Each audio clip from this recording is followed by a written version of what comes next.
Donc, regardons ensemble le deck New Blood Toreador. Donc, les decks New Blood, ce sont des decks préconstruits qui s'adressent à des nouveaux joueurs. Ce ne sont pas des decks qui sont légaux en tournoi parce qu'ils ne sont pas complets. C'est-à-dire qu'il y a seulement 6 cartes de crypte, hein, contrairement à 12 qu'on devrait avoir dans un format légal. Et puis 49 cartes de librairie.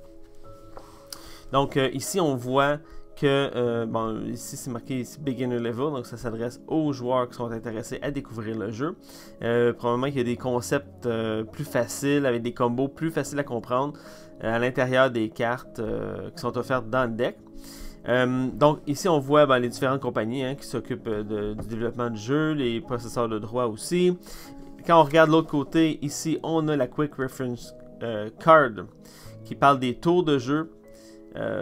Donc les phases de jeu ici, les types d'actions, les phases de combat, les différents logos pour les disciplines, les clans, on parle des titres et puis on nous invite à aller voir les règles complètes sur le site internet. Donc ça c'est très utile, entre autres pour les nouveaux joueurs.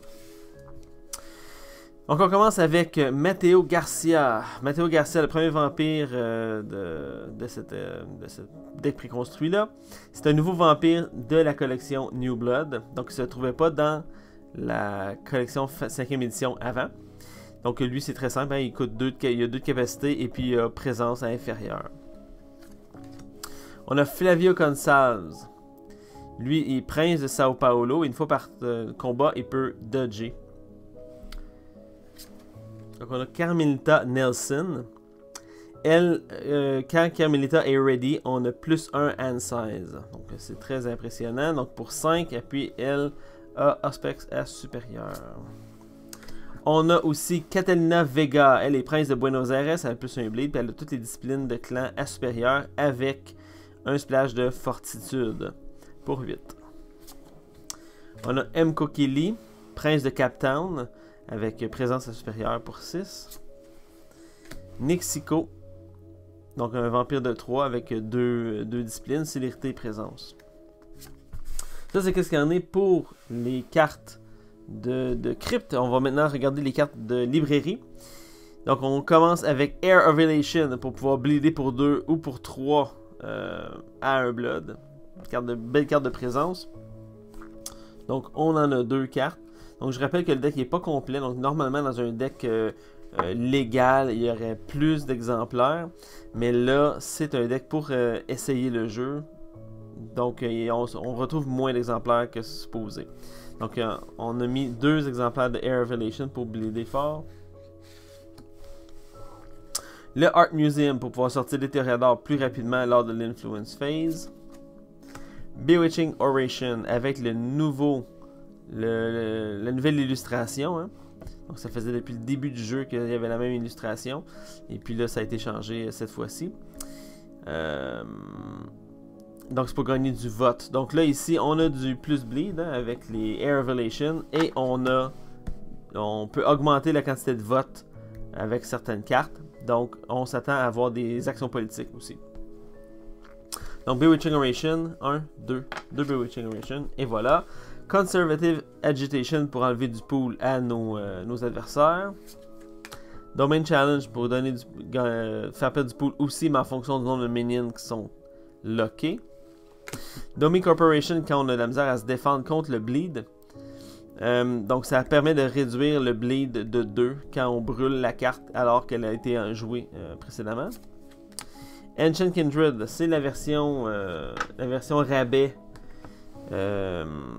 de Govern the Unaligned, hein, qui coûte 1 blood, mais celle-là coûte 0, mais sauf qu'elle est moins forte. Donc elle bleed pour 1, et puis on permet de transférer, de mettre en fait 2 blood de la Blood Bank sur 2 vampires, sur un vampire plus jeune dans la région non contrôlée.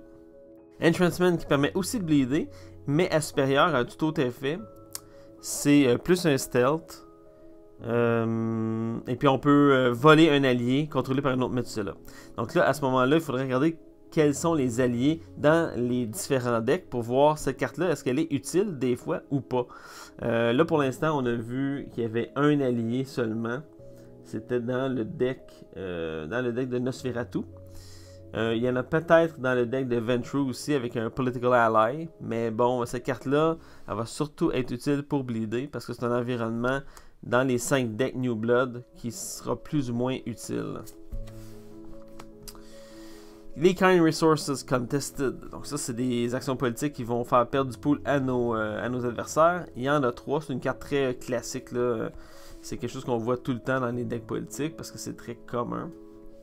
C'est très pratique aussi. Faire perdre 4 points au total, c'est dévastateur.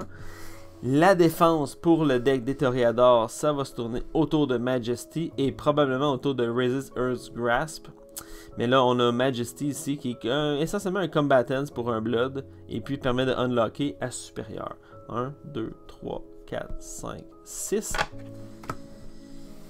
Minion Tap, donc ça va être du combat défensif surtout, là, ce que je peux voir. Minion Tap, donc encore une fois, on a préféré celle-là à sa version Trifle qui est Vessel. J'ai l'impression pour une raison de simplicité, puis je trouve ça bien correct, je trouve que c'est une belle attention de faire ça comme ça, si ça a été pensé comme ça, parce qu'il faut pas oublier que les decks de New Blood sont destinés aux nouveaux joueurs, donc faut en tenir compte. Donc 2 Minion Tap pour pouvoir ramener un peu de pool. On the Qui-Vive avec une nouvelle illustration pour pouvoir bloquer ou rediriger des bleeds alors qu'on est locké. Parity Shift pour pouvoir voler du pool à nos adversaires et redistribuer après. Donc il y en a 3. Resist Earth's Grasp. Donc je disais que c'était un moyen de défense parce qu'il y a une manœuvre à l'intérieur. Et puis dans un contexte où les decks sont pas construits, ils sont prédéterminés.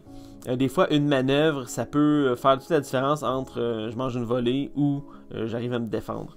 Donc ça, c'est un press ou une manœuvre avec un optional press, puis plus un stealth aussi, parce qu'on sait que le stealth pour les Toreadors, c'est rare.